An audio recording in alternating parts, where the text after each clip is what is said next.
invite très respectueusement à les passer en revue. Commandant des troupes, colonel Ghislain Gassier, commandant le bataillon d'apparat et d'honneur de la garde républicaine.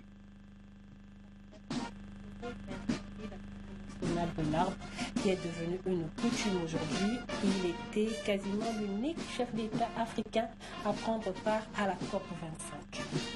Oui, Nevi, effectivement, là, la question ne se pose plus au niveau du président de la République. Denis Sassou Nguesso l'a démontré à plusieurs reprises et les actions en témoignent. Sur le terrain, nous qui avons eu une certaine époque...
On était sur le volet environnemental. Sera-t-il l'occasion pour le chef de l'État de faire des annonces sur ce plan?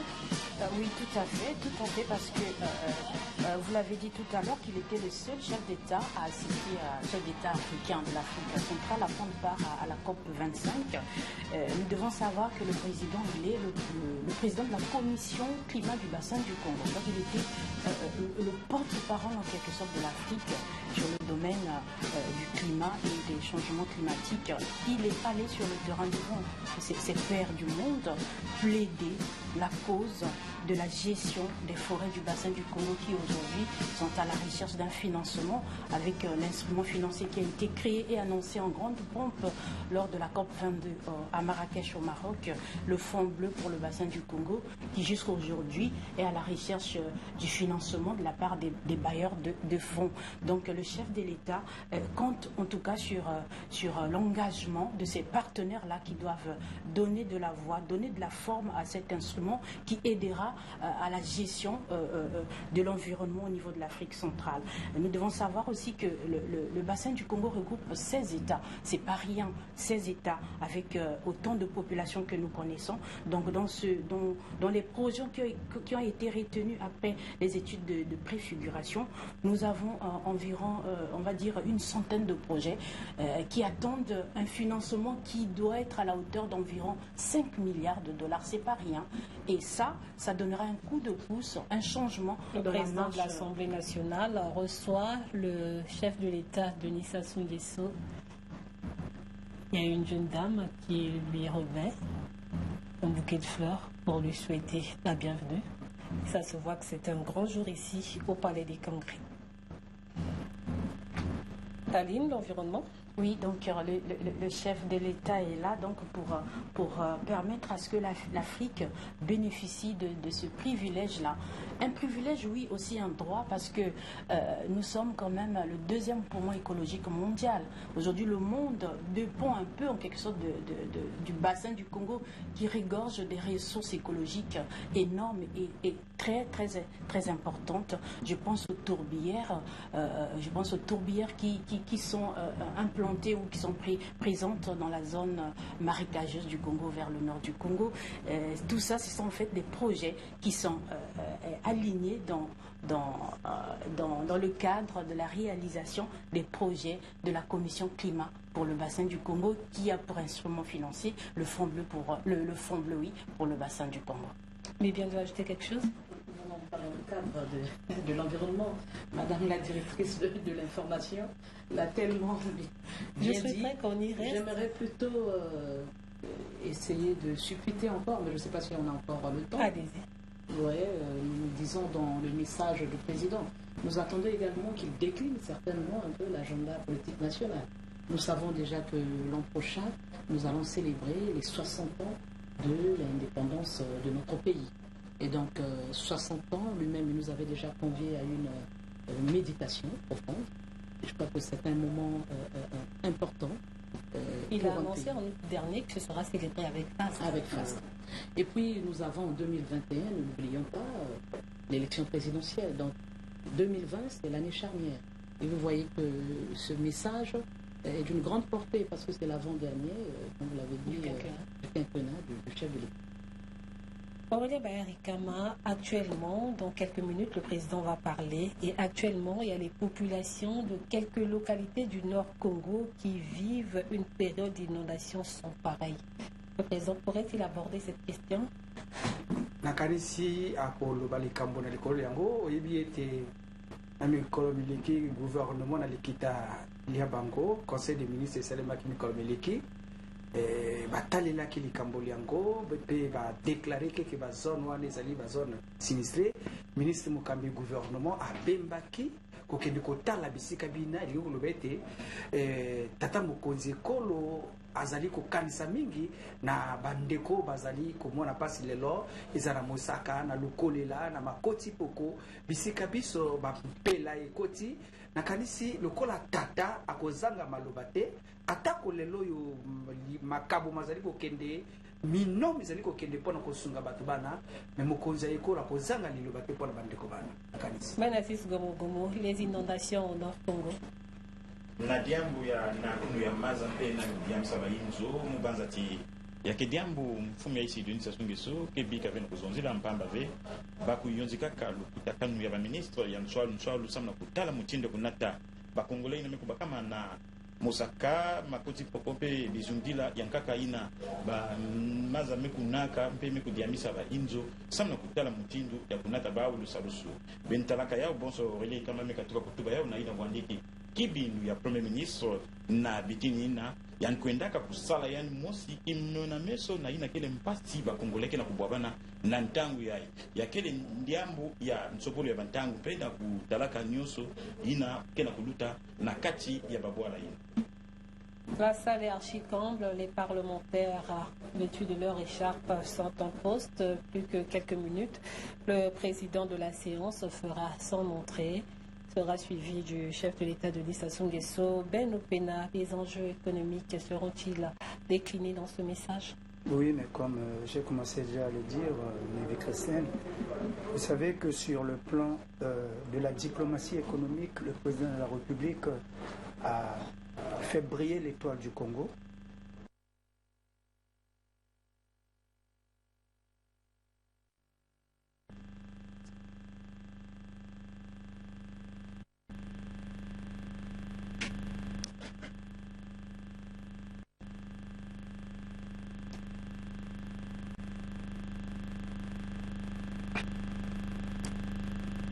Monsieur le Président du Congrès, Monsieur le Président du Sénat, Monsieur le Premier ministre, chef de gouvernement,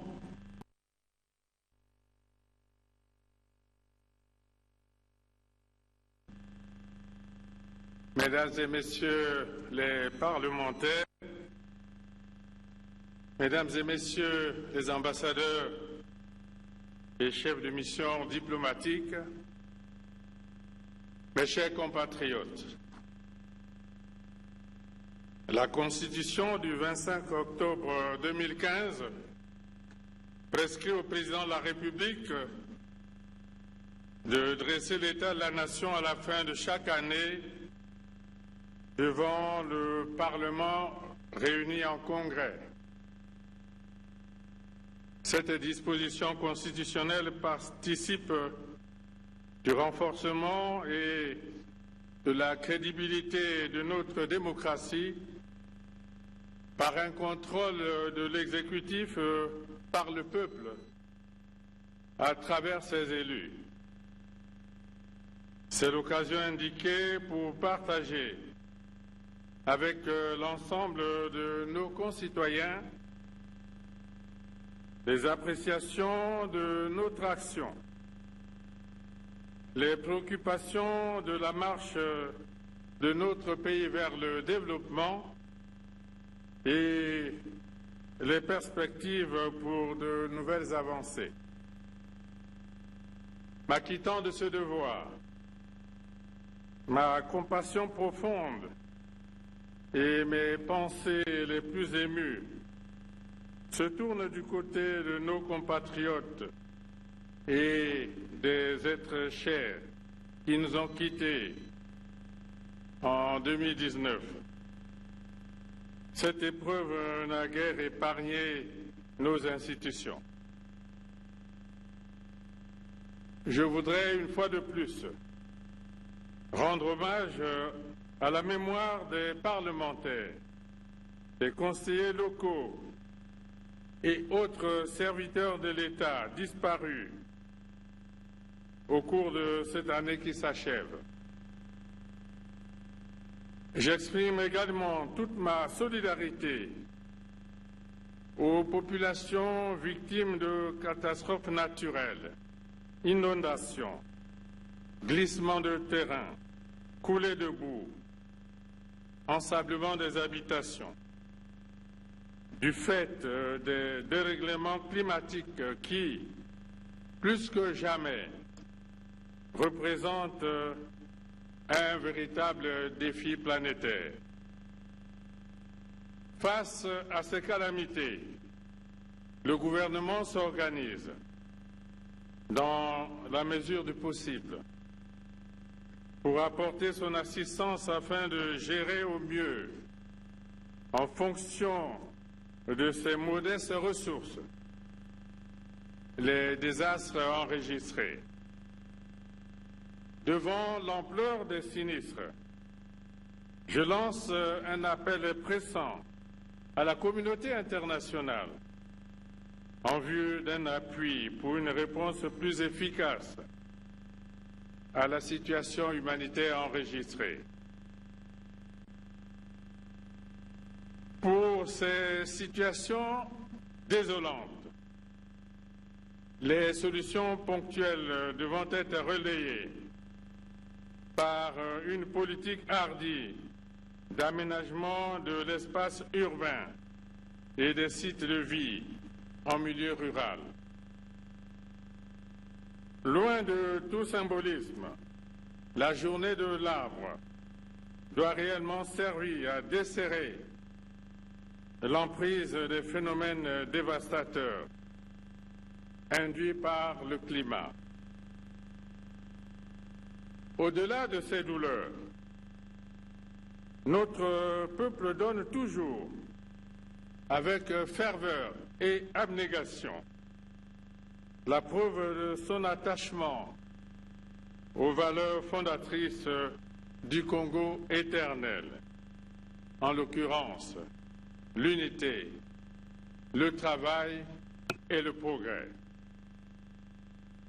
Pour cela, je salue le patriotisme exemplaire des filles et des fils du Congo qui, face à l'adversité de la conjoncture économique et financière, s'illustrent par un sens élevé de responsabilité. Il nous faut préserver l'essentiel, c'est-à-dire la paix et la stabilité des institutions, bien loin de l'incertitude des remises en cause démagogiques, voire populistes.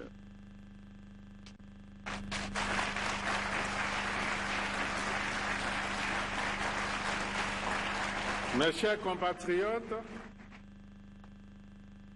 dans cet exercice qui consiste à décliner l'état de la nation en 2019 et les perspectives pour l'année prochaine, il importe de répondre sans atermoiement aux grandes interrogations du peuple. Il ne s'agit pas de se donner beaucoup de mal pour se dire beaucoup de bien, pour être en phase avec le peuple. Il est plutôt question de l'édifier en lui disant la vérité sur la situation. Au nombre des attentes somme toute légitimes, l'emploi des jeunes constitue l'une des exigences majeures. Il ne peut être abordé en dehors de l'employabilité, entendue comme leur conditionnement en vue de leur utilisation efficiente sur le marché du travail.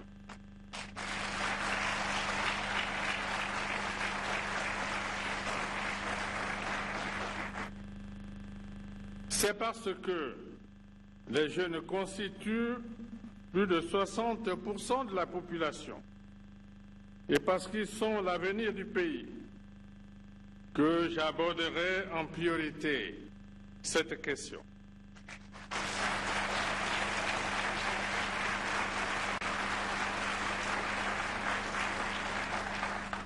Le peuple attend aussi de nous écouter sur ses autres espérances en rapport avec la disponibilité et la qualité du capital humain que sont l'éducation, la santé, la retraite et le panier de la ménagère. Mais pourrions-nous aborder ces défis en dehors de nos stratégies de développement centrées, malgré la dureté des temps, sur l'équipement du pays en infrastructures de base, notamment routières, portuaires, aéroportuaires, qui confortent notre vocation de pays de transit? Serait-il judicieux de traiter de ces défis en dehors de la paix, qui fonde le socle de tout et trouve ses ressorts dans la primauté du dialogue et l'expression sans faille de l'état de droit que nous avons le devoir de consolider chaque jour avec le lien de la gouvernance?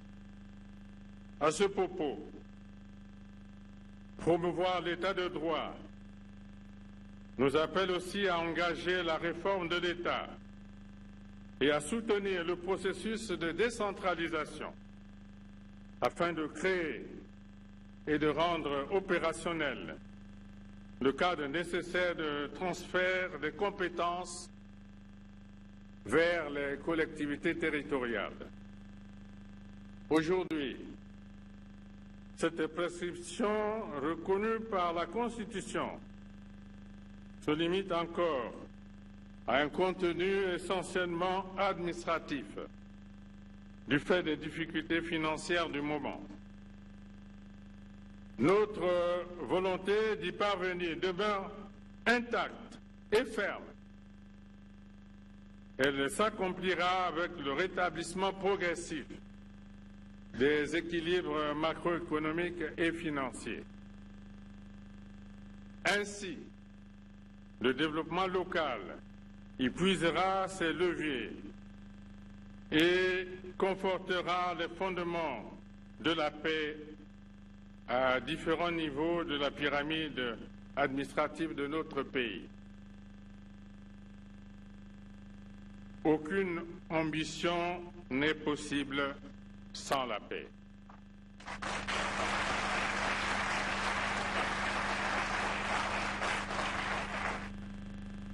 Est-il possible de parler de développement sans relever les grandes options découlant des leçons tirées de la crise actuelle, dont les origines sont sous-tendues par notre forte dépendance, voire notre posture d'otage par une seule ressource, le pétrole, qui, bien que stratégique, demeure marqué par l'effondrement du prix du baril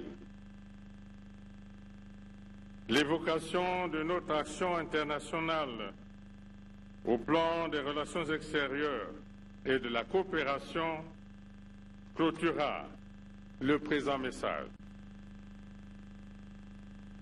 Il sied toutefois de noter que l'année aura été marquée par l'heureux aboutissement des négociations avec le Fonds monétaire international. Il nous fallait lever ce préalable pour bénéficier de la mobilisation et l'accompagnement conséquent des partenaires internationaux dans le processus de relance de l'économie nationale. Devant l'urgence d'engager les réformes suite à la situation fortement dégradée des finances publiques et de l'économie nationale, le Congo a initié cet accord dans le cadre d'une démarche sous-régionale commune de sortie de crise, arrêtée par les chefs d'État de la CEMAC. L'approbation le 11 juillet 2019 par le Fonds monétaire international de notre programme économique et financier triennal 2019-2022 au titre de la facilité élargie de crédit constitue un atout de choix pour notre pays. Ce n'est certes pas pour la première fois que le Congo entre en programme avec le Fonds monétaire international. Sans être une panacée ou une fin en soi, cet accord nous offre une plus grande marge de manœuvre vis-à-vis des partenaires au développement. Il ouvre le chemin de nouvelles avancées économiques nécessaires à la satisfaction des attentes de nos concitoyens mentionnés ci haut. Les actions portées par l'année 2020 se fondent donc principalement sur cette performance salutaire. C'est ici le lieu de saluer tous nos partenaires qui, par leur appui multiforme, ont permis au Congo d'accéder à la facilité élargie de crédit. De même, le témoignage de notre profonde reconnaissance est particulièrement dédié au président Xi Jinping de la République populaire de Chine pour l'appui du gouvernement chinois dans la restructuration de la dette du Congo vis-à-vis de son pays.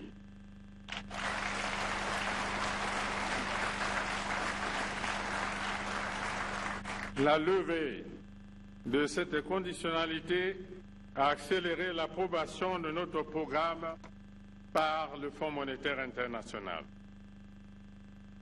Je voudrais adresser ici mes remerciements les plus sincères au président Emmanuel Macron de la République française, qui a tenu son engagement de soutenir le Congo en termes d'appui budgétaire.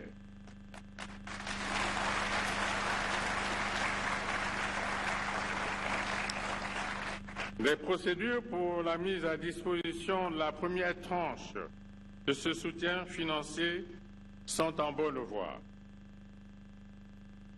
Nous voulons notre gratitude au Fonds monétaire international et aux amis du Congo pour l'issue heureuse des négociations combien ardues que nous avons menées ensemble. Dans la même optique, nous tenons à présenter nos sentiments les plus gratifiants à la Banque africaine de développement qui vient d'annoncer son appui à notre pays.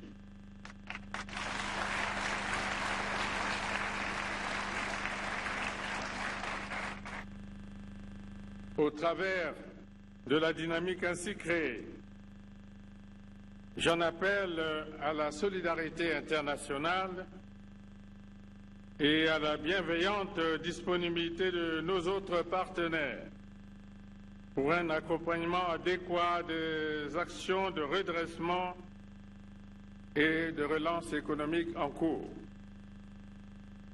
De son côté, notre pays s'emploiera à tenir ses engagements en ce qui concerne la réalisation des réformes retenues. À ce sujet, j'ai instruit le gouvernement de prendre toute la mesure des enjeux en présence à travers les réformes à poursuivre ou à entreprendre, de tout mettre en œuvre pour obtenir les conditionnalités contenues dans ce programme, de préparer les différentes revues dans les meilleures conditions techniques et organisationnelles. Mes chers compatriotes, nous avons pu traiter en priorité les préoccupations inhérentes à la jeunesse, parce que les jeunes représentent plus de la moitié de la population du Congo.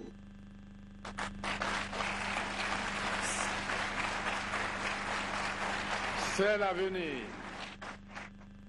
C'est l'avenir de notre pays.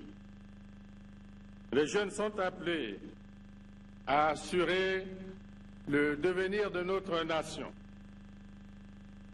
Leurs revendications premières portent sur l'emploi, le travail, et c'est légitime. Mais dans ce monde de plus en plus moderne, l'emploi des jeunes ne peut être traité sans l'employabilité. L'employabilité, entendue comme le conditionnement en vue de leur utilisation adéquate sur le marché du travail. Dans ce sens, de nombreuses initiatives ont été déjà prises ou sont en cours de l'être.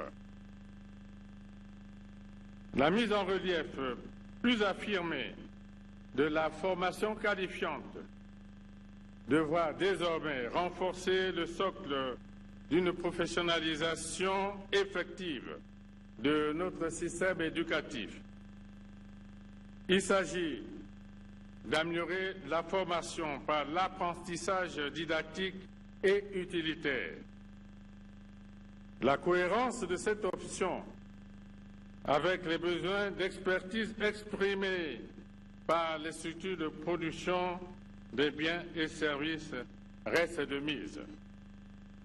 L'ouverture à Brazzaville de 2 centres d'éducation, de formation et d'apprentissage, CEFA en sigle, est l'une des réponses appropriées aux difficultés des employeurs à trouver sur le marché du travail une main-d'œuvre qualifiée dans les métiers du froid et du bâtiment. 4 autres structures analogues qui ont été implantées à Pointe-Noire et à Dolisie sont dédiées à la maintenance industrielle, la mécanique automobile et aux métiers ruraux. Grâce à une contribution de la Banque mondiale, le programme de développement des compétences pour l'employabilité a permis de former par l'apprentissage et l'alternance 7 500 jeunes à différents métiers. Un fonds d'appui à l'employabilité et à l'apprentissage a été mis en place pour, entre autres, promouvoir la formation qualifiante et l'auto-entrepreneuriat. Les grands travaux d'infrastructure, à savoir le pont route-rail sur le fleuve Congo, la zone industrielle de Maluku, l'oléoduc Pointe-Noire, Brazzaville, Ouesso, le barrage de Sunda en BOT, la mise en œuvre de la zone économique spéciale de Pointe-Noire et d'autres chantiers miniers en perspective offriront à terme des possibilités d'emploi à de nombreux jeunes. Dans les emplois temporaires, il nous faut privilégier des actions à haute intensité de main-d'œuvre. Je demande au gouvernement de restaurer le cantonnage villageois pour l'entretien routier. Cela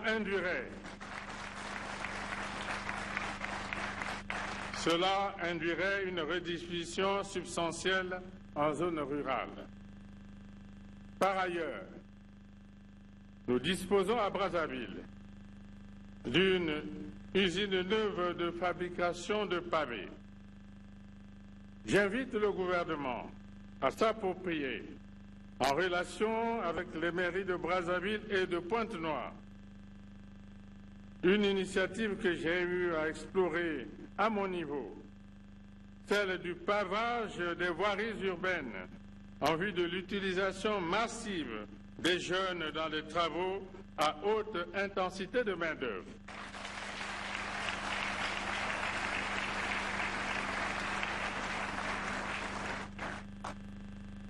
Toujours dans le cadre de l'emploi des jeunes, j'annonce que le gouvernement procédera dès 2020 à la reprise des recrutements dans les services sociaux et prioritaires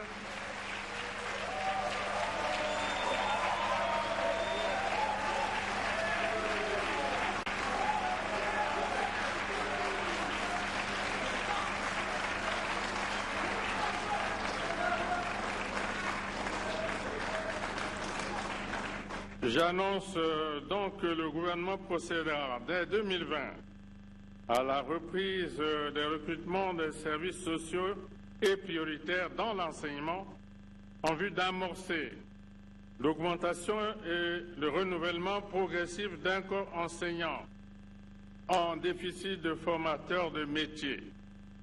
C'est ainsi que près de 2000 jeunes enseignants sortis des écoles normales seront intégrés à la fonction publique en 2020.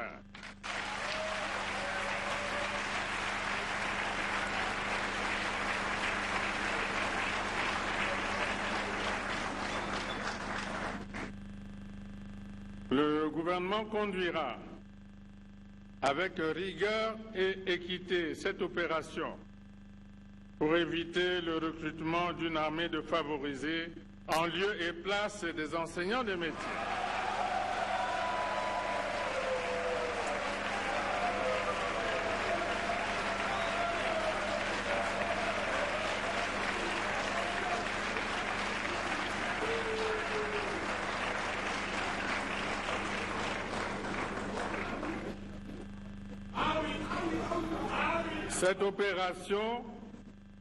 Cette opération ira en s'amplifiant chaque fois que les ressources du pays le permettront. Il nous faut aussi remobiliser l'intérêt des jeunes pour l'agriculture, secteur porteur d'espoir et d'opportunités.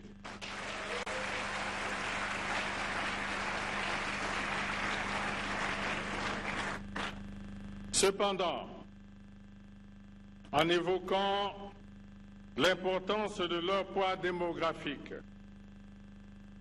n'occultons pas la forte concentration des jeunes dans nos deux principales grandes villes, Brazzaville et Pointe-Noire, puis dans les agglomérations de Caï et d'Olizy.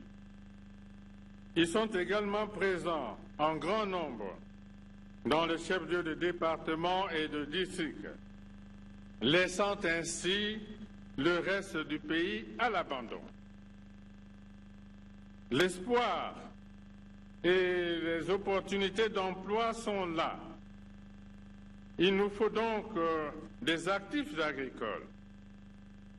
Même lorsque nous aurons réussi le pari à notre portée, de la mécanisation et de l'irrigation, il nous faudra toujours des bras valides pour réaliser les activités sous-jacentes en vue d'une disponibilité alimentaire suffisante et de bonne qualité. Face à une production agricole nationale encore insuffisante, le débat sur le panier de la ménagère est devenu récurrent dans notre pays depuis plusieurs années. Le salut du panier de la ménagère ne viendra nullement des cuisses de poulet importées on ne sait d'où,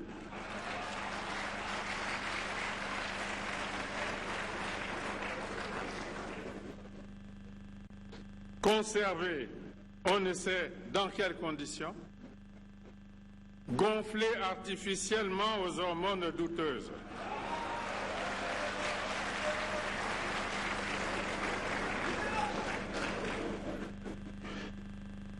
Ce ne sera pas non plus à travers des mercuriales bureaucratiques, mais essentiellement de notre capacité à couvrir la demande par la maîtrise de l'offre.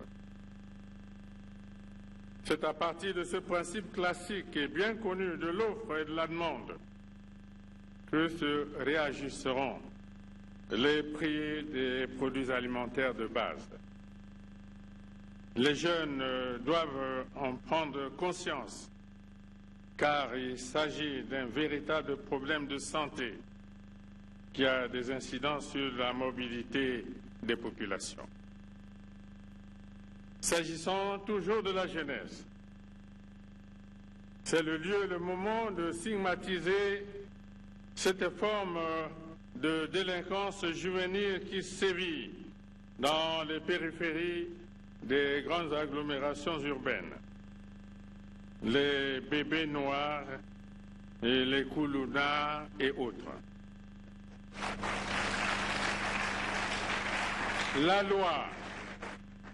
La loi s'appliquera certes, mais ce sont nos enfants. Je place donc les parents devant leurs responsabilités. Pour sa part, le gouvernement envisage de construire des centres de rééducation et réinsertion pour ces jeunes gens qui devraient plutôt mettre leur énergie dans la construction du pays et non dans les raccourcis de la violence.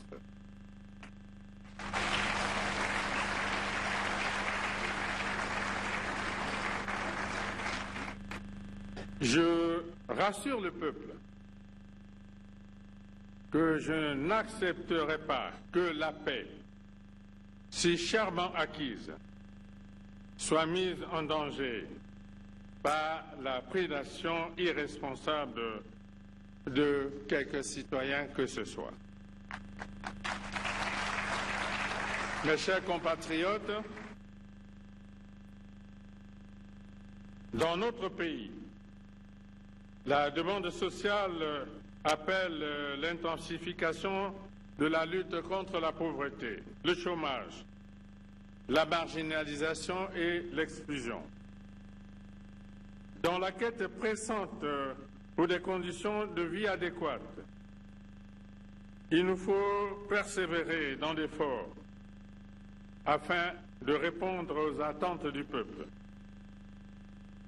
C'est pourquoi, malgré les contraintes budgétaires actuelles, l'État a maintenu en 2019 un niveau minimum d'investissement pour sauvegarder, tant soit peu, les leviers fondamentaux de notre développement. Dans cet ordre, les questions d'éducation, de santé et de protection sociale requièrent une attention soutenue de notre part. Dans le secteur de l'enseignement primaire et secondaire, il nous faut assurer une articulation plus complète du réseau des établissements de première ligne il s'agit de la mise en place des écoles primaires d'excellence sous le principe de régime conventionné et sur fond de délégation de services publics.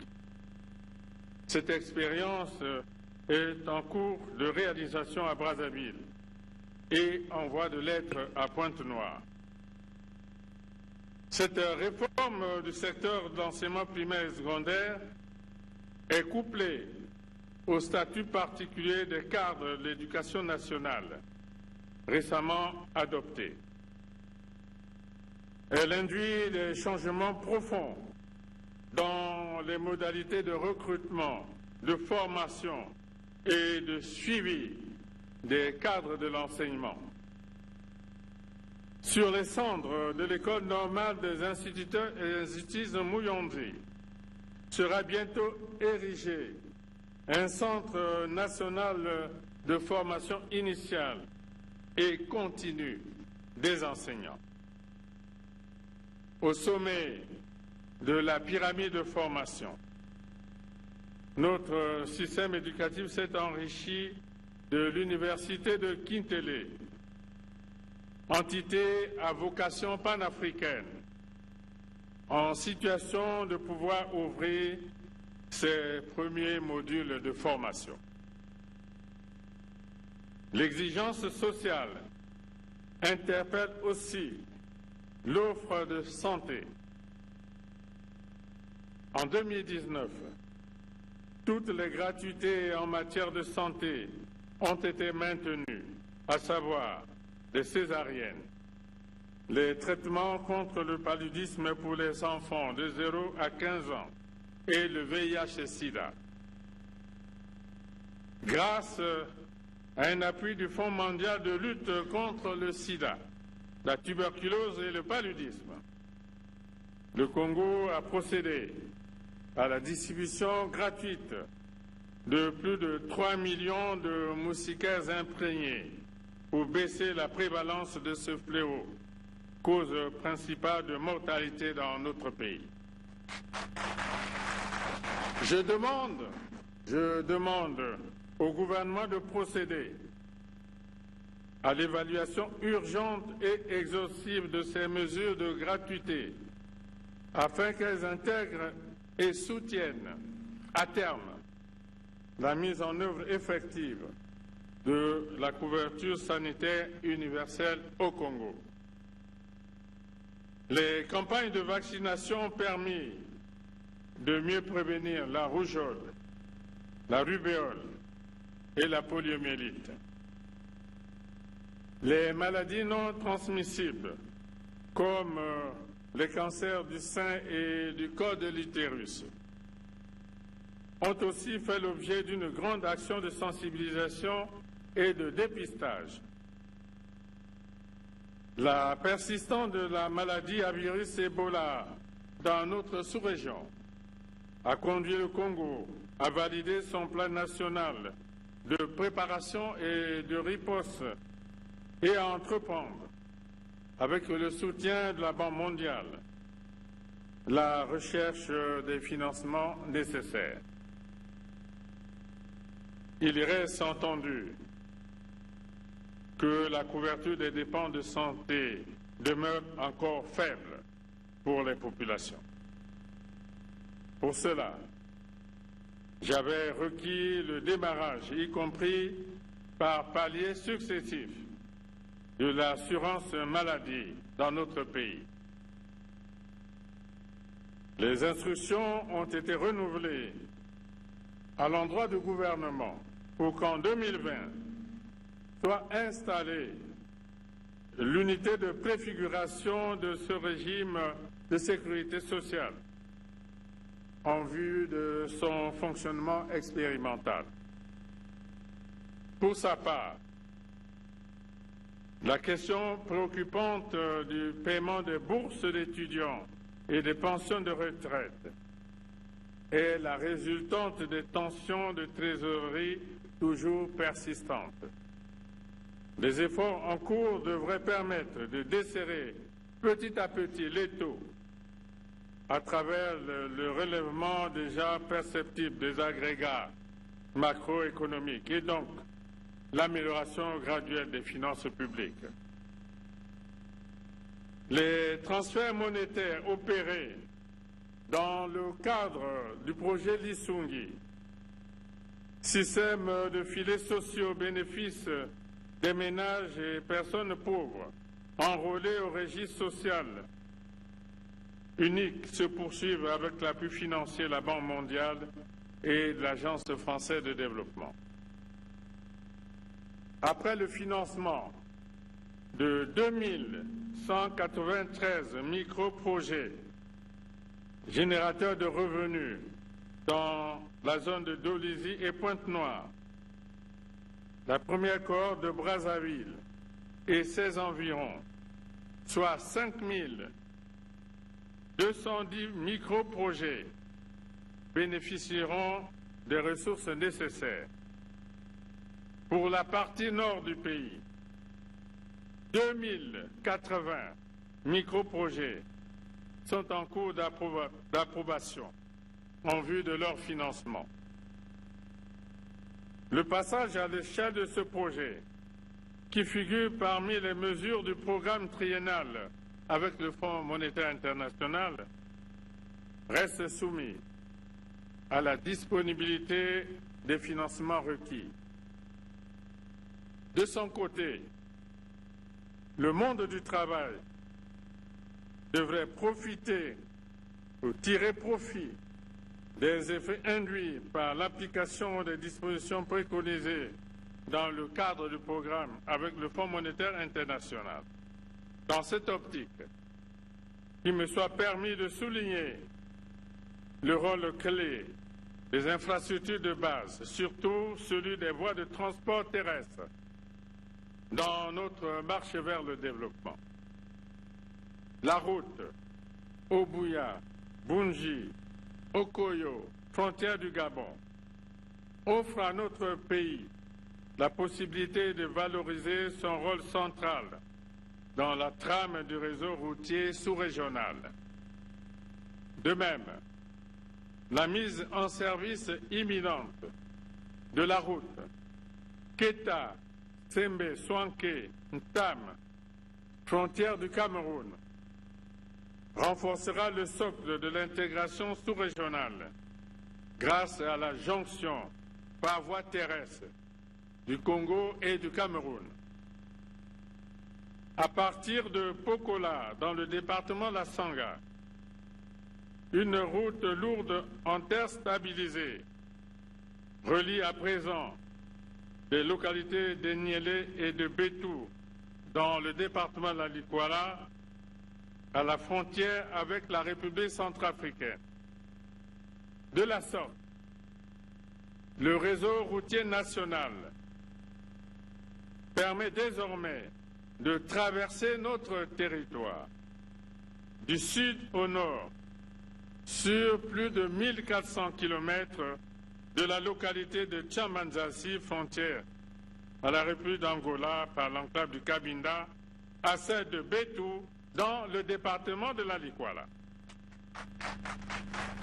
Il est cependant de relever l'état de dégradation du réseau national qui met en exergue la vulnérabilité de notre système d'entretien routier. Les bourbiers sur la route nationale numéro 2 renseignent sur la dynamique de dégradation qui tend à mettre en cause l'effort d'investissement consenti. Plusieurs tronçons sont menacés de rupture de trafic. Si aucune réponse viable n'est apportée à la capacité dévastatrice des érosions, des éboulements et des pratiques destructrices des usagers sur les chaussées, le pire est à craindre. Si l'on y prend garde, les populations de certaines parties de notre pays seront rapidement isolées, avec les conséquences économiques et sociales sans précédent. Pour cette raison, je demande à nouveau au gouvernement d'impliquer les unités du génie militaire sans se détourner de leur mission traditionnelle.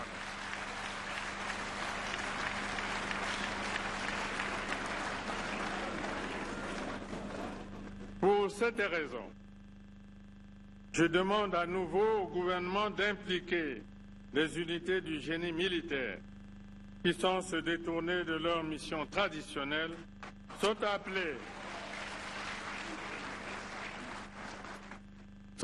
à intervenir dans la construction et l'entretien du réseau routier national. Cette décision, déjà prise par le Conseil des ministres, doit être d'application ferme. L'électrification des communautés rurales figure parmi les projets en cours de réalisation, en dépit des rigueurs économiques et financières actuelles. Après la mise en service de la ligne électrique Olombo-Abala en juin 2019, les travaux de construction des lignes Djambala-Lekana et Gamboma-Ongoni se poursuivent de manière encourageante. Le gouvernement s'attelle à réunir les conditions nécessaires pour amorcer les travaux de la ligne Bunji-Alembe. Déjà, nous nous réjouissons du raccordement en novembre dernier dans le département de la Bouenza de la localité de Fouati au réseau électrique national, en attendant celui de Bokosongo dans les tout prochains jours. À n'en point douter, les infrastructures de base, notamment dans le secteur des transports et de l'électricité, constituent des atouts majeurs pour le Congo, en lien avec la valorisation de nombreuses potentialités naturelles, y compris avec l'appui de nos partenaires. La place de l'initiative privée dans la relance de notre économie se renforce particulièrement dans l'industrie minière et le secteur agroalimentaire. Ainsi, tout en réitérant notre appel à la diversification de l'économie nationale,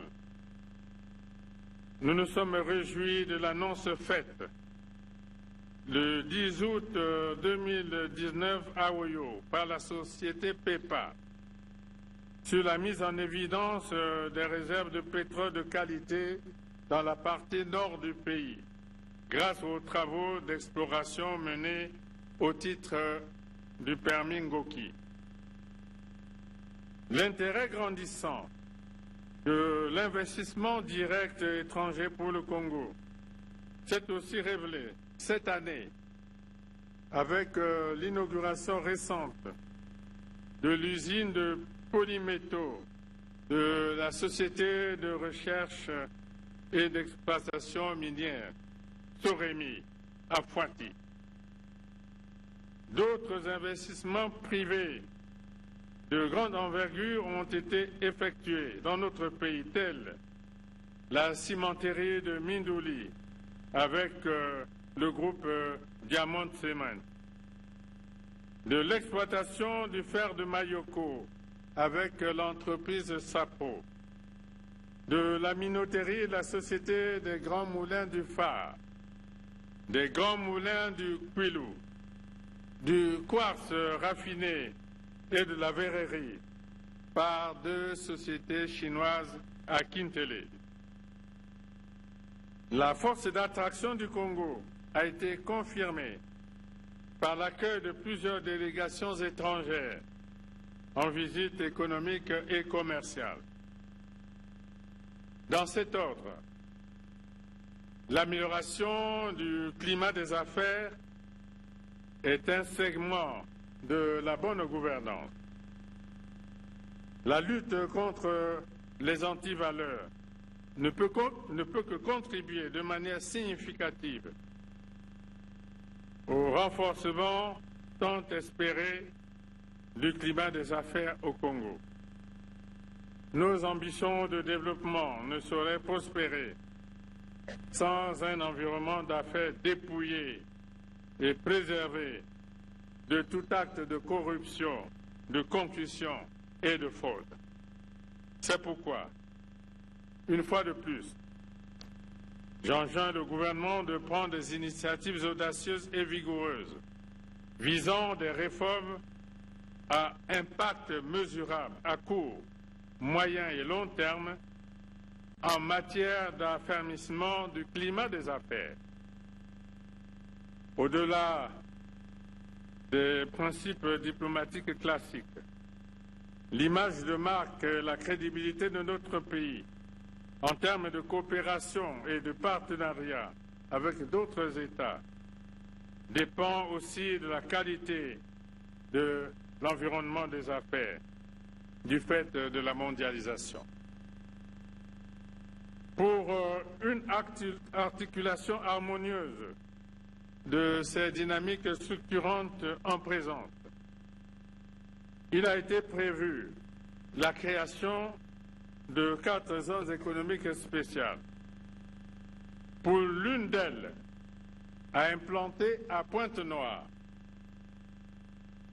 les négociations sont en phase de finalisation en vue de la signature de la Convention de développement. Cette étape préopérationnelle consiste à la libération de la zone de démarrage à l'issue des expropriations en bonne et due forme. La mise en place des zones économiques spéciales consacrera notre attachement aux grands projets structurants en cours de réalisation ou en phase de recherche et de financement.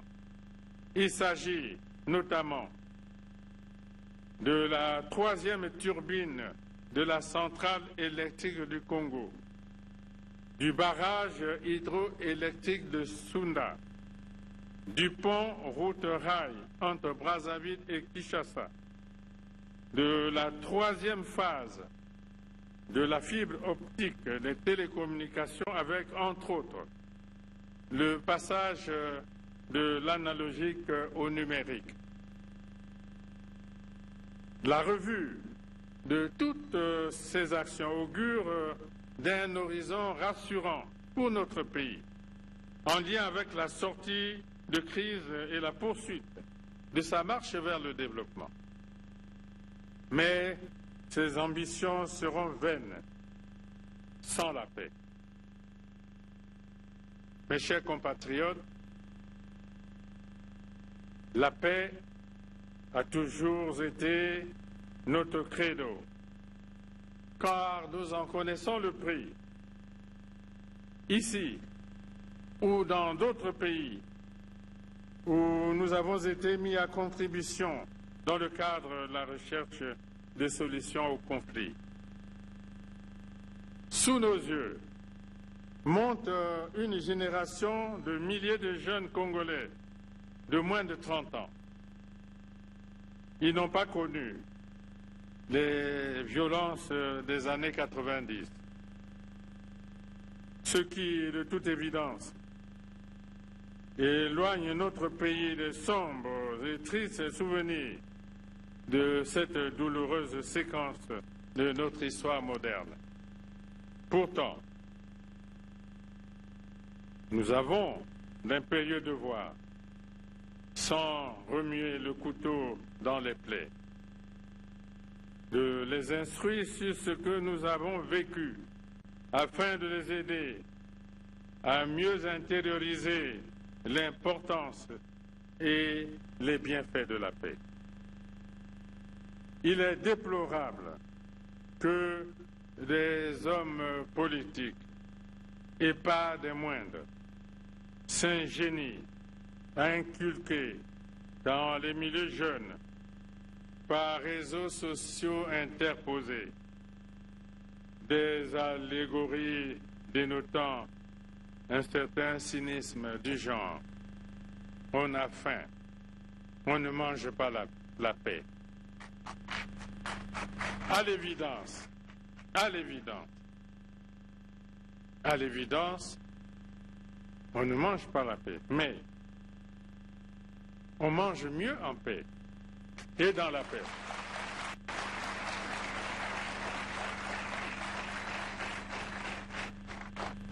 Tout comme lorsqu'à une certaine époque pas si lointaine, nous parlions de la route facteur de développement. D'aucuns nous rétorquaient fort curieusement, on ne mange pas le goudron. Ah, certes, le goudron n'est pas comestible, mais il nous facilite le transport rapide et aisé de tout ce qui fait le bonheur de la table, des bassins de production au site de consommation. C'est étonnant que cela soit dit et enseigné par des personnalités qui, même à la moindre détonation d'un coup de tonnerre consécutif à un orage, s'empressent aux portes des ambassades étrangères pour y retrouver refuge.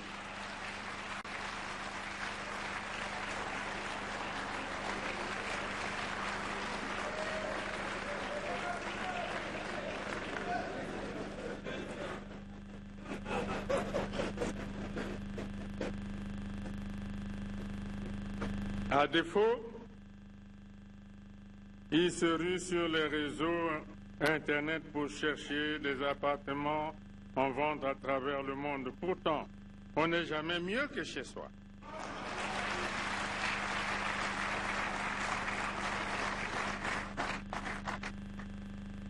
La paix, nous l'avons dit d'entrée de jeu, se nourrit à la sève du dialogue. Et ce dialogue dans notre pays, nous le voulons permanent. C'est dans ce but qu'il a été institué le Conseil national du dialogue, pour renforcer la dimension inclusive et participative de notre démocratie. Notre pays s'est enrichi des conseils consultatifs nationaux. Nous venons même de procéder au renouvellement du Conseil économique, social et environnemental, ainsi que du Conseil supérieur de la liberté de communication. La directive forte est que ces organes ne servent pas d'instrument de décor.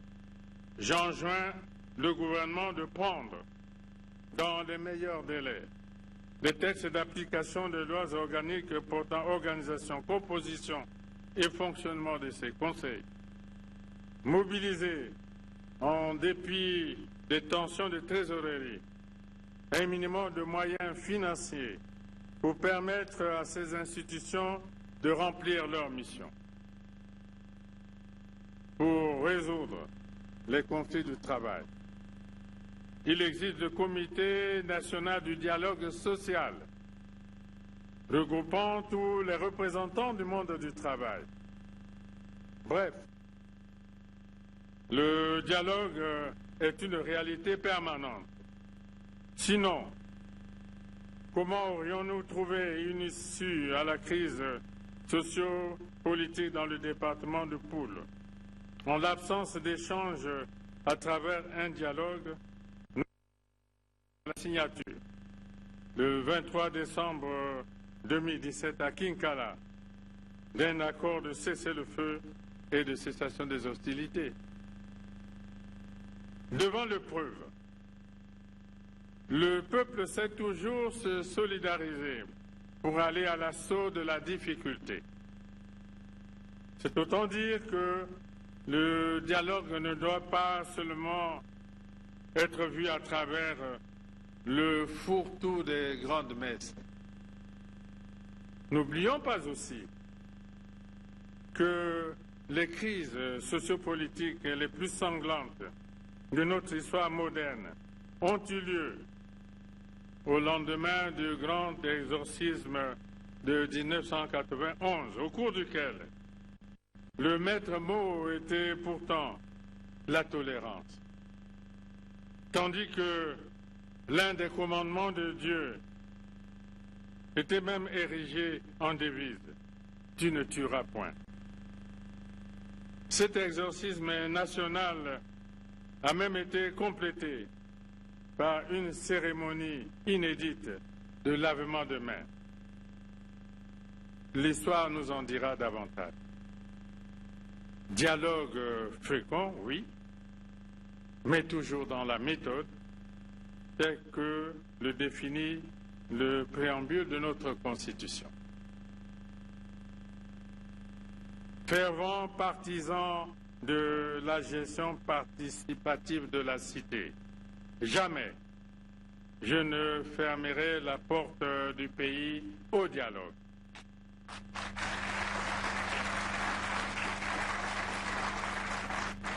Faut-il rappeler que c'est à notre initiative que se sont organisés le Forum national sans exclusive en 1999 à Brazzaville, le dialogue national sans exclusive en 2015 à Sibiti, les concertations politiques en 2009 à Brazzaville, en 2011 à Evo, en 2013 à Dolisie et en 2017 à Ouesso. Seulement, la crise que traverse notre pays est avant tout économique et financière. Le contre-choc pétrolier de 2014, l'effondrement des prix des autres produits miniers en sont la cause. Je ne doute pas que les difficultés actuelles puissent induire des conséquences au plan sociopolitique. Même dans ce cadre, nous sommes ouverts à toute proposition pertinente pourvu qu'elle soit conforme aux dispositions constitutionnelles. Mes chers compatriotes, la paix repose aussi sur l'état de droit qui consacre la séparation des pouvoirs et le respect des droits de l'homme.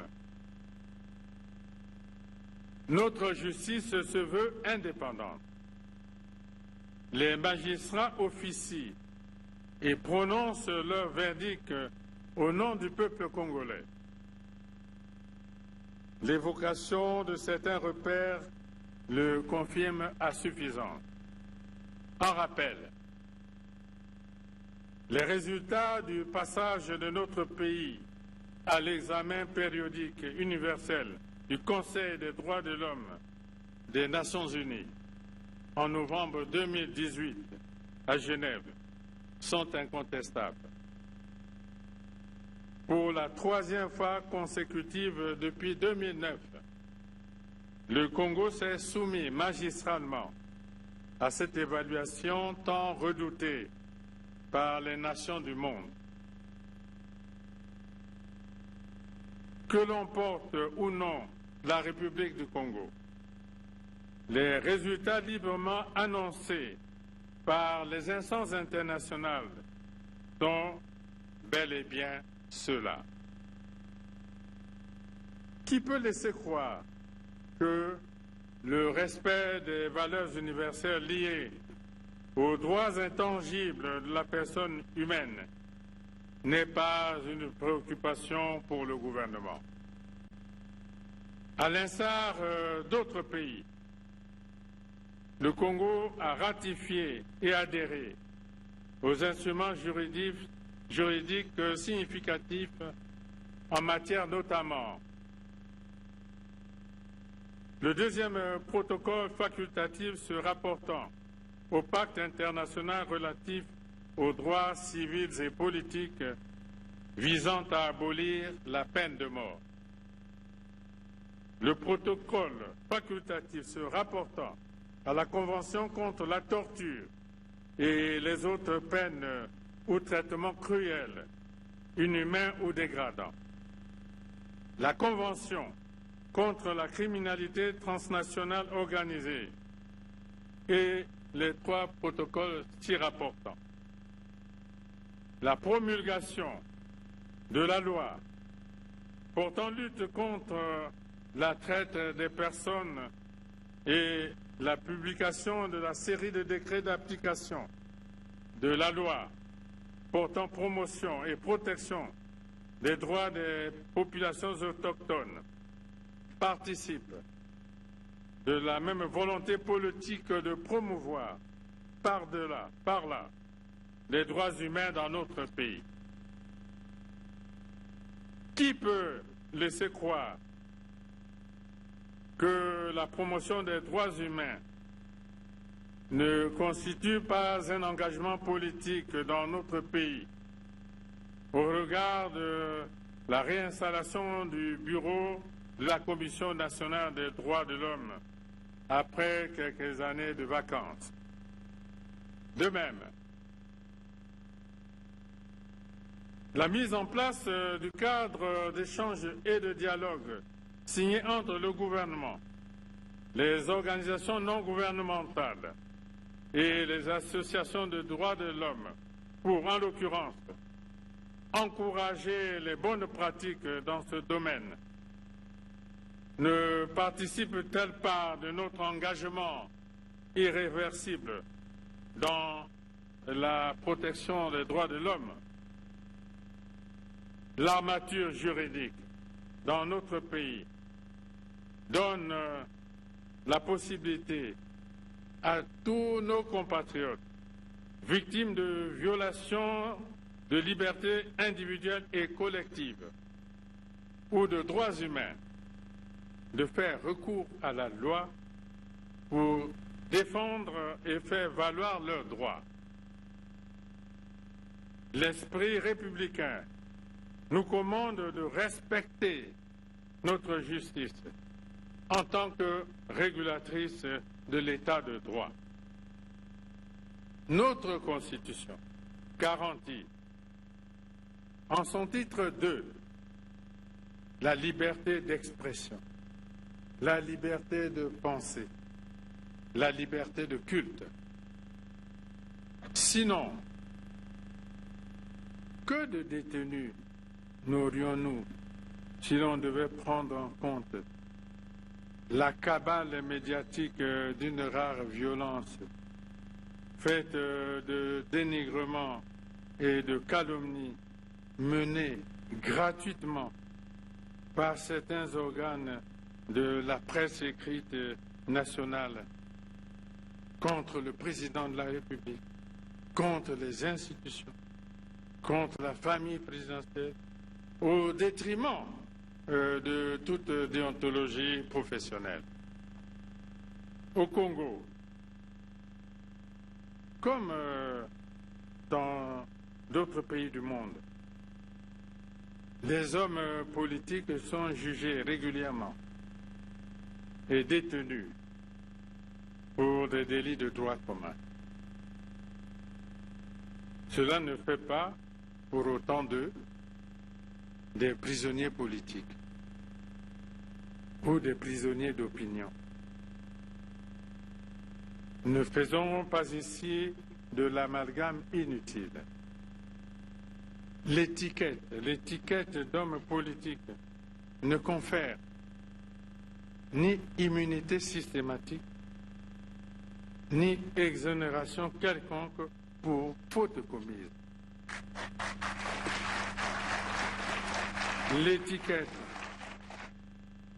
L'étiquette d'homme politique ne place personne au-dessus de la loi. Tout citoyen qui a des ambitions pour le peuple doit se garder de mépriser ou porter atteinte à l'honneur de ce même peuple. Lorsque, quelque part, on a causé préjudice au peuple et à ses institutions, celui-ci est en droit d'en exiger légitimement le repentir le plus judicieux. Ce repentir s'appelle l'humilité. L'humilité est la grande vertu des sages.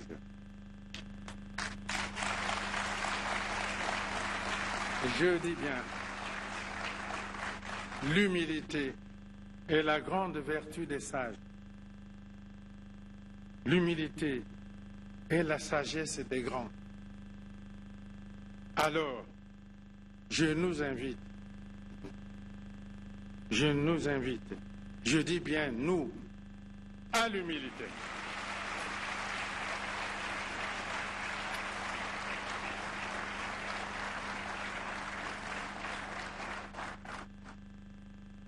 La classe politique en tirera le plus grand bénéfice et la nation aussi. Mes chers compatriotes, l'état de droit, nous entendons en consolider les joints avec le lien de la bonne gouvernance. Entendu par la gouvernance, l'ensemble des principes, des mesures, des règles, des organes de décision qui guident et régulent la gestion celle de l'État. Lors des négociations avec le Fonds monétaire international, j'avais insisté pour qu'une composante gouvernance lourde soit intégrée dans le programme économique et financier de relance de l'économie nationale. À ce sujet, le Congo, qui dispose d'un rapport sur la gouvernance élaboré à sa demande par cette institution de Bretton Woods, fait office de référence dans la sous-région. Au-delà, il partage cet avantage avec l'Ukraine. Les conclusions pertinentes de ce rapport ont permis de déterminer de nombreuses mesures structurelles sur la gouvernance qui figurent dans le programme triennal. Au début de mon mandat actuel, j'avais annoncé la décision d'engager plus fermement la rupture avec les antivaleurs. Celle-ci ne participait ni d'une simple clause de style, ni de la langue de bois, encore moins du politiquement correct. Il s'agissait de mettre en avant le rôle protecteur de la vertu et la force de la loi face au risque de déconstruction de l'état de droit par l'influence des antivaleurs. La lutte contre les antivaleurs, à la faveur du rapport sur la gouvernance auquel je viens de me référer, a beaucoup avancé sur le plan législatif et réglementaire. Nous plaçons la règle de droit au-dessus des préjugés, des positions partisanes et des préférences subjectives. Toutes choses qui créent l'injustice, les frustrations et les crises de confiance. Avec l'adoption et la publication des lois relatives à la haute autorité de lutte contre la corruption, la concussion et la fraude, la déclaration du patrimoine à laquelle est désormais tenu tout citoyen élu ou nommé à une fonction publique lors de sa prise de fonction et à la cessation de celle-ci, et la transparence des finances publiques. Notre pays vient de renforcer durablement son arsenal juridico-légal contre les antivaleurs. C'est désormais le meilleur gage de la volonté de traquer la corruption et un redoutable bouclier contre les méfaits et autres fléaux dont tout citoyen, je dis bien dont tout citoyen peut être rendu comptable et non seulement les dirigeants. La question des antivaleurs ne peut pas être abordée en dehors de la sanction. La rigueur dans le comportement ne peut pas être obtenue sans la sanction. À cet effet, la loi 0182 du 7 janvier 1982 sur les règles disciplinaires applicables aux agents de l'État prévoit une échelle de sanctions allant des articles 2 à 11. Les articles 12 à 15 traitent de l'exercice du pouvoir disciplinaire et de la procédure.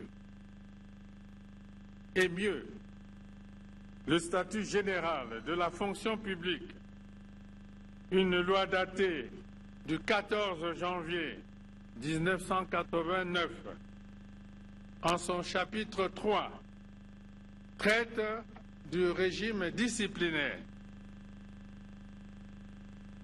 Toutes ces dispositions sont présentées dans 38 articles consacrés à la sanction. S'agissant du Code du travail, les sanctions disciplinaires sont celles prévues par le règlement intérieur de l'entreprise et qui tirent sa substance de la convention collective du secteur. Alors, il n'appartient tout de même pas au président de la République de prononcer de telles sanctions. Il appartient aux responsables à divers niveaux. L'on observe, je dis bien, l'on observe beaucoup d'empressement à vouloir accéder à des postes de responsabilité dans les structures de l'État. L'engouement disparaît lorsqu'il s'agit de sanctionner, comme si seul ne comptait que les privilèges et autres avantages liés à la position administrative occupée.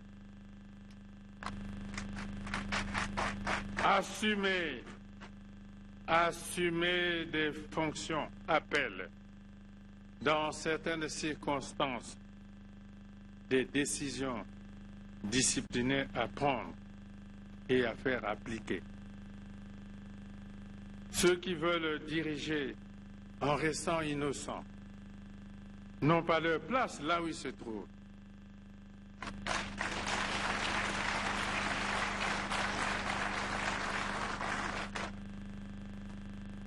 L'efficacité que nous recherchons inlassablement n'est pas dans le laxisme.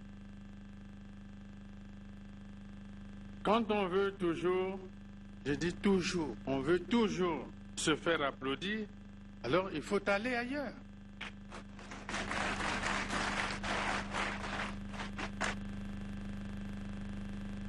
S'agissant toujours de la sanction,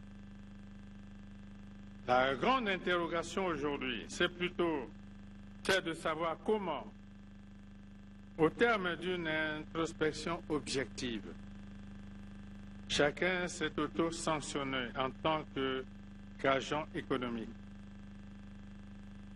Comment a-t-il sanctionné dans son propre environnement? Dans la même veine, conçu pour améliorer le taux d'accès à l'eau des populations rurales, le projet Eau pour tous a réalisé 2865 forages, soit un taux d'exécution de 59% par rapport aux objectifs visés. À ce jour, retenez le chiffre, à ce jour, 1051 forages sont hors d'usage du fait essentiellement des actes de vandalisme. 1051. Du fait du vandalisme, de vol de panneaux solaires, de cuves d'eau, d'électropompes, de destruction des structures métalliques et des dalles. 1051. Pourtant, dans la plupart des cas, les stations d'eau pour tous sont soit au milieu du village, sinon à proximité de la maison du chef du village. Ce désordre qui frise le sabotage se produit sans qu'aucune sanction ne soit appliquée. Où sont donc les représentants locaux de l'État et quelles sanctions ont été prises pour réprimer ces actes inciviques? Ces autorités sont toutes aussi coupables au même titre que les auteurs de vandalisme. Ce qui est valable pour les forages l'est aussi en ce qui concerne le système d'éclairage par panneaux solaires. À Madingu, où je venais de séjourner, par exemple, sur 70 lampadaires posés en 2016, seuls 15 sont fonctionnels. Les autres sont hors service à la suite des vols de panneaux solaires et de batteries. Ces lampadaires sont généralement placés le long de l'avenue au centre de la ville. Ces sabotages se déroulent sous l'œil indifférent des populations riveraines qui pourtant bénéficient des bienfaits de cet éclairage. Malheureusement, il n'y a pas que Madingu. Il y a d'autres localités, principalement Brazzaville, où l'avenue reliant le quartier Mukondo au siège du Télécongo a été éclairée de la même manière. Aujourd'hui, plus un seul panneau n'existe.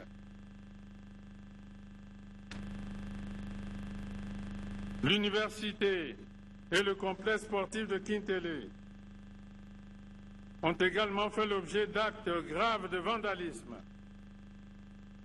alors qu'il s'agit là de deux sites pourtant protégés. De nombreux concitoyens ont construit leurs habitations avec la complicité des propriétaires fonciers véreux. Sous les lignes électriques à très haute tension de 110 kV dans le département de la Bouenza et de 220 kV à Pointe-Noire et à Brazzaville. Non seulement ils s'exposent à des risques gravissimes d'électrocution, mais ils contribuent à accélérer la progression des érosions qui mettent à découvert des pylônes implantés. Même dans ce cas extrême, aucune action n'est entreprise pour sécuriser les lieux et prévenir ou réprimer l'inconscience et l'irresponsabilité coupable des compatriotes concernés. Au regard de toutes les illustrations précitées et en agissant de la sorte, le présent et l'avenir sont condamnés au cycle construction, destruction, reconstruction. On fait du surplace ou on recule, les progrès n'étant plus cumulatifs. Alors, de quelles sanctions parle-t-on? N'y aurait-il pas là des citoyens à sanctionner? Comme on le voit, la question du comportement de l'homme congolais face au bien public constitue un sujet sérieux qui appelle une réflexion en profondeur. Voilà les thématiques qui devraient susciter concertation en vue de la mobilisation de tous pour un mieux vivre ensemble. J'interpelle à cet effet et solennellement la conscience collective nationale pour un sursaut salvateur dans notre pays. Chers compatriotes, dans ce monde en perpétuelle mutation, notre pays tient à élever sa voix sur les grandes questions qui structurent le concert des nations. Le renforcement des relations d'amitié, de coopération et de partenariat avec d'autres États, la participation active aux initiatives de paix et de sécurité en Afrique centrale et dans la région des Grands Lacs, l'entretien des relations de bon voisinage avec les pays limitrophes, la contribution au processus d'intégration économique ont constitué les grandes lignes de l'importante activité diplomatique menée en 2019. Terre d'hospitalité, le Congo abrite de nombreuses communautés étrangères sous le strict respect de la législation et de la réglementation en vigueur en matière d'accueil, de résidence et de cohabitation.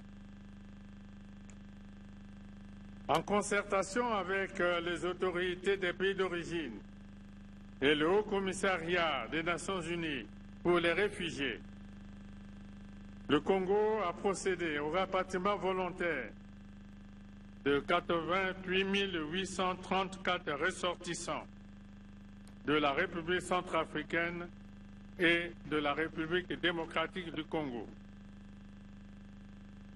La tenue de la 5e commission mixte de coopération Congo-RCA a abouti à la signature de 11 accords sur, entre autres, les consultations politiques, la lutte contre le braconnage et l'exploitation illicite des produits forestiers.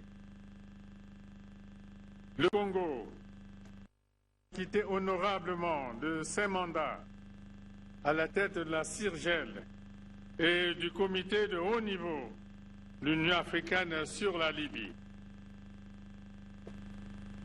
Le mandat à la présidence exercée de la CIRGEL s'est déroulé de manière fructueuse. L'impulsion donnée et les initiatives prises sous notre autorité ayant contribué à l'aboutissement heureux du processus électoral en République démocratique du Congo et à l'apaisement dans la sous-région.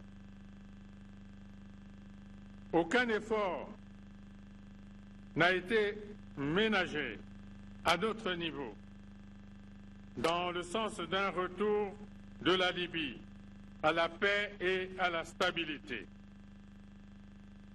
Nous restons convaincus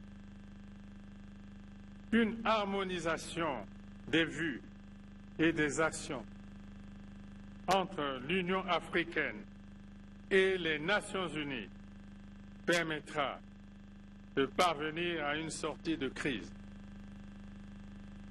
Notre pays a abrité la 69e session du comité régional de l'OMS, organisée du 19 au 23 août 2019 à Brazzaville.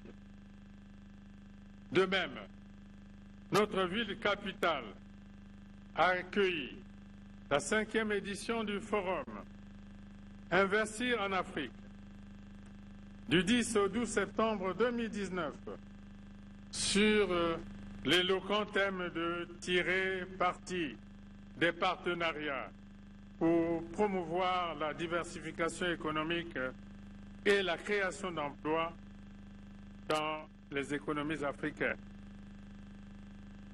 Nous avons effectué 2 visites officielles, ponctuées par des tête-à-tête de très haut niveau, respectivement en France et en Russie. À cette occasion, plusieurs accords ont été signés dans les domaines notamment de l'éducation, l'environnement, des forêts, de l'agriculture, de l'énergie, de la communication, de la défense.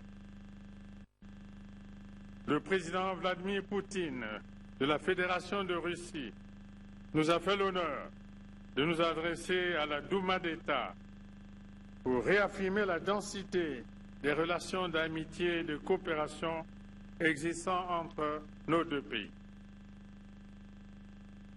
Notre pays a pris part à des rencontres internationales d'envergure mondiale, en l'occurrence la 7e réunion du comité de haut niveau de l'Union africaine sur la Libye, le 9 février 2019 à Addis Abeba. La 37e session du comité d'orientation des chefs d'État et de gouvernement du NEPAD, le 9 février 2019 à Addis Abeba. La 4e session de l'Assemblée nationale des Nations unies pour l'environnement, du 11 au 15 mars 2019 à Nairobi. Le forum politique de haut niveau sur le développement durable en juillet 2019 à New York. Le sommet sur l'action pour le climat le 23 septembre 2019 à New York. La 2e édition du Forum de Paris sur la paix du 11 au 13 novembre 2019 à Paris.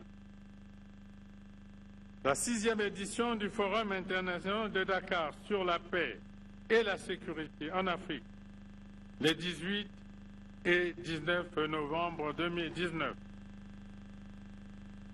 La session extraordinaire de la conférence des chefs d'État et de gouvernement de la CEMAC, les 21 et 22 novembre 2019 à Yaoundé. Nous venons de participer au début de ce mois à la COP 25 à Madrid en Espagne pour porter la voix du Congo sur l'épineux problème du dérèglement climatique et de lancer, une fois de plus, un appel aux bailleurs de fonds et aux partenaires techniques et financiers en vue d'un appui adéquat au Fonds bleu pour le bassin du Congo, y compris pour les désastres naturels ravageurs dont nos populations sont aujourd'hui victimes. Mes chers compatriotes, comme tous les autres pays de la CEMAC, du fait du contre-choc pétrolier de 2014, le Congo a connu plusieurs années de récession et de croissance négative,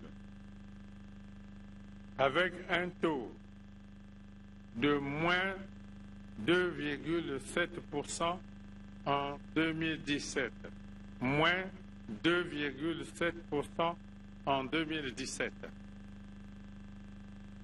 Après 4 années difficiles, notre pays est sorti de la récession. L'économie nationale a retrouvé le chemin de la croissance en 2018, avec un taux de croissance de 1,4%. Elle a cru plus vite en 2019 en atteignant presque 4%.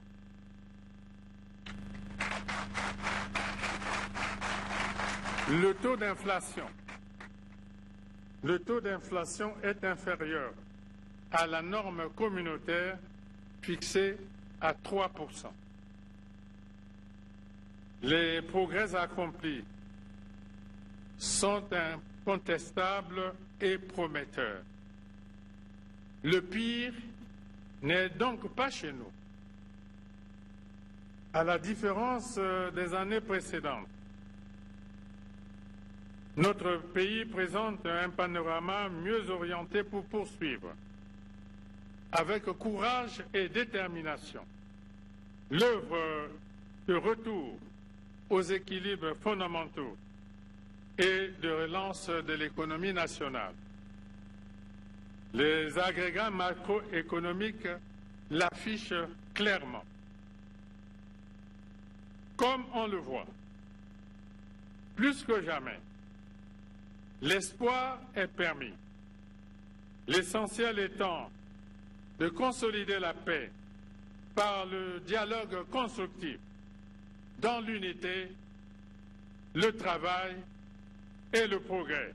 Vive la République! Vive le Congo! Je vous remercie.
C'est le temps qu'aura duré ce message sur l'état de la nation au Parlement réuni en Congrès. Le chef de l'État est en train d'être congratulé à travers ses fleurs pour sa franchise. Il a utilisé un langage direct. Tous les Congolais se sont reconnus, chacun à son niveau. Qu'est-ce qu'il a eu à faire pour la bonne marche de la République? Les citoyens ont tendance à ne regarder que les autorités agir pour la nation, alors que dans ce message, le chef de l'État a donné à chacun ce qu'il a eu à faire.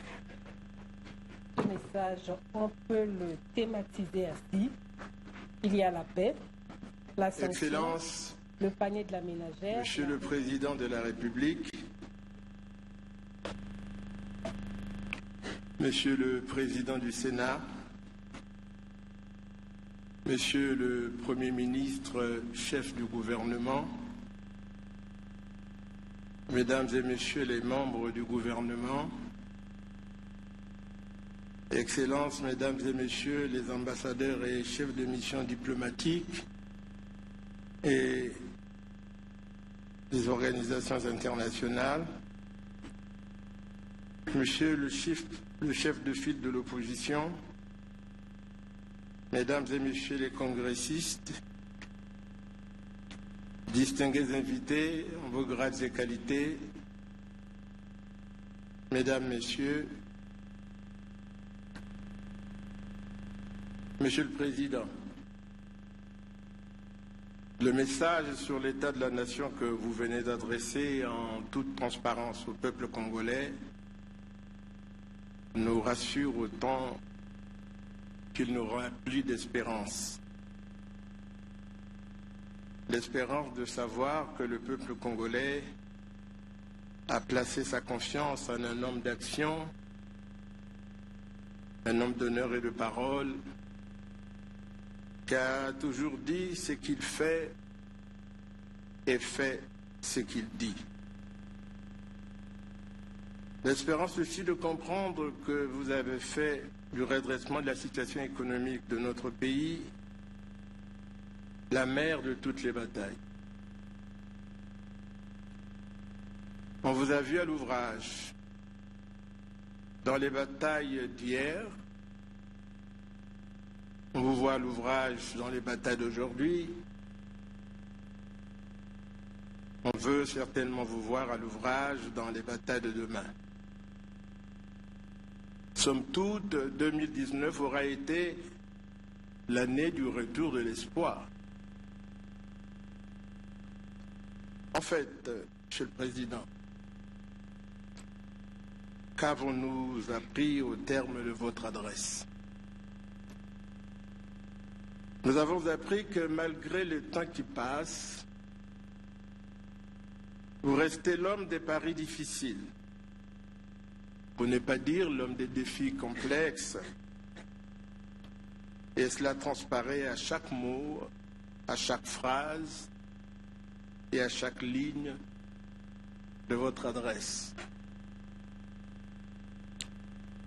En effet, votre message a mis en lumière l'impulsion que vous avez donnée à notre économie qui renaît d'une crise aiguë et qui exige la pleine implication de tous les citoyens au processus du développement durable à travers une meilleure relation avec la valeur travail et un rejet systématique des comportements contraires à l'éthique.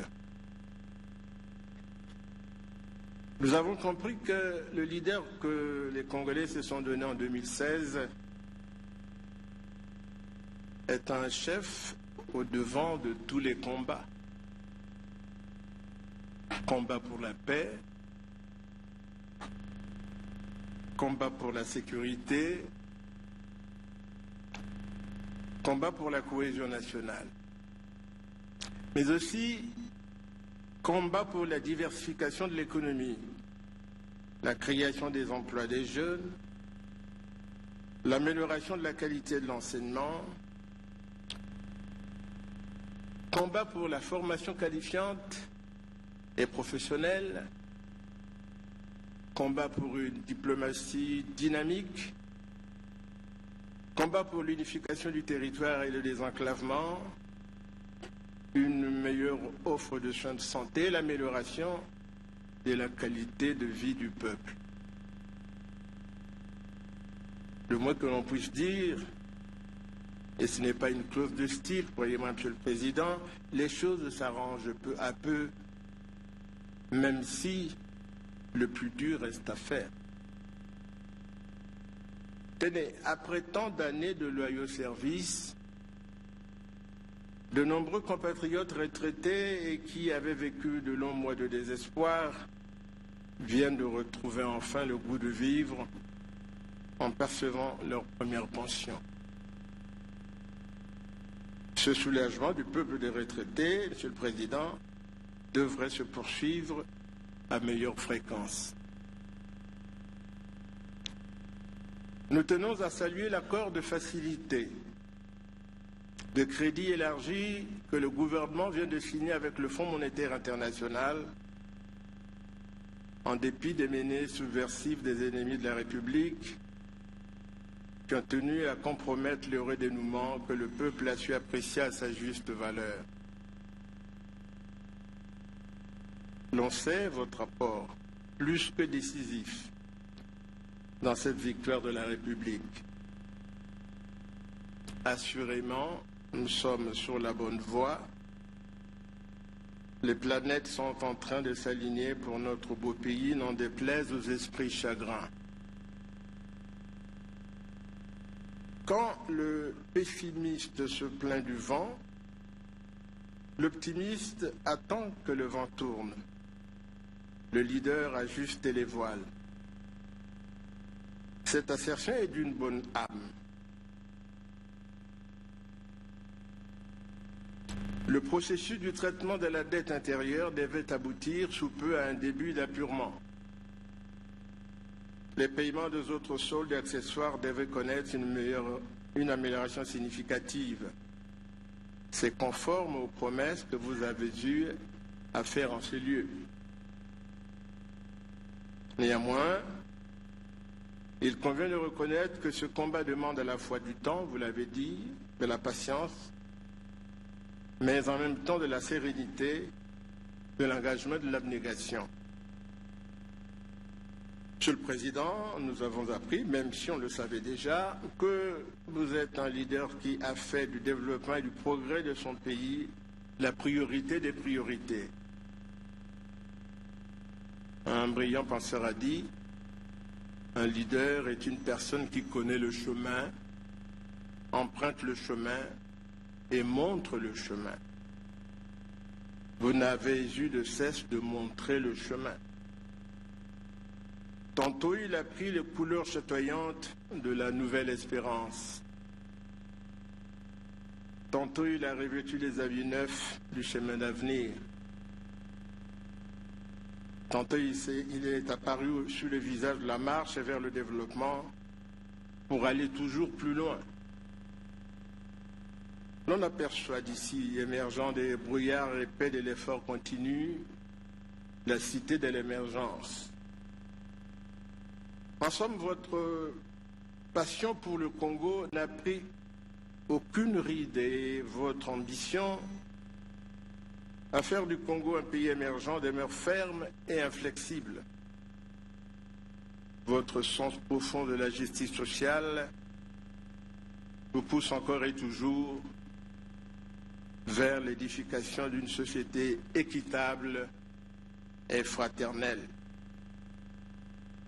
C'est une cause que vous avez en partage avec la représentation nationale qui se doit d'être à vos côtés pour relever les défis des temps présents. Votre pugnacité, votre endurance dans l'adversité sont autant d'atouts pour remporter les combats d'aujourd'hui et de demain qui sont et seront les plus durs. C'est pourquoi je puis affirmer de manière péremptoire que dans ce combat des causes nobles, le peuple congolais, qui a appris la résilience, saura être avec vous. J'en suis plus que persuadé, car il a acquis la maturité pour faire la différence entre le bien et le mal, la paix et la discorde, la proie et l'ombre, le vrai et l'ivraie. Dois-je dire, face à l'amnésie de quelques-uns de nos compatriotes, qu'il faut avoir manqué de paix pour savoir ce qu'elle coûte. Votre attachement à la paix et à l'unité nationale trouve une manifestation brillante dans les mesures que vous allez prendre en direction de M. Frédéric Binsamo.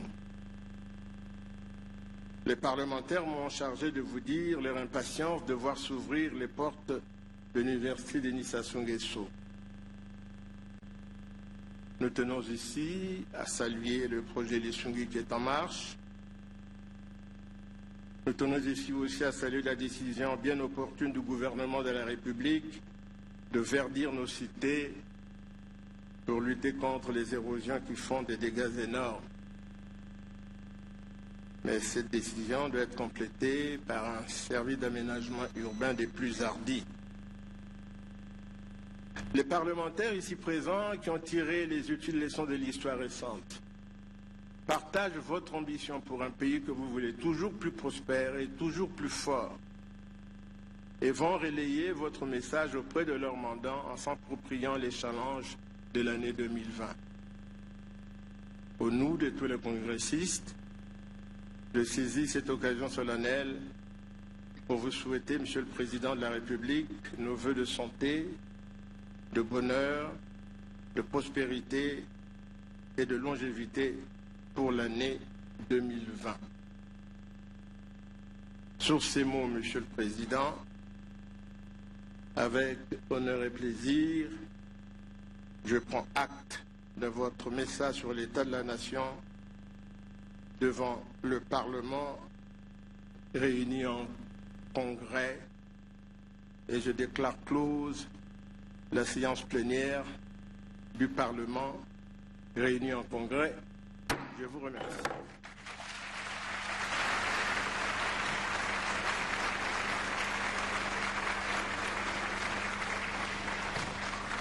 Mesdames et messieurs les congressistes, mesdames et messieurs les membres du gouvernement, Excellences, mesdames et messieurs les chefs des missions diplomatiques, distingués invités, mesdames et messieurs, nous vous annonçons le départ de son Excellence, Monsieur le Président de la République, accompagné de l'honorable Président du Congrès.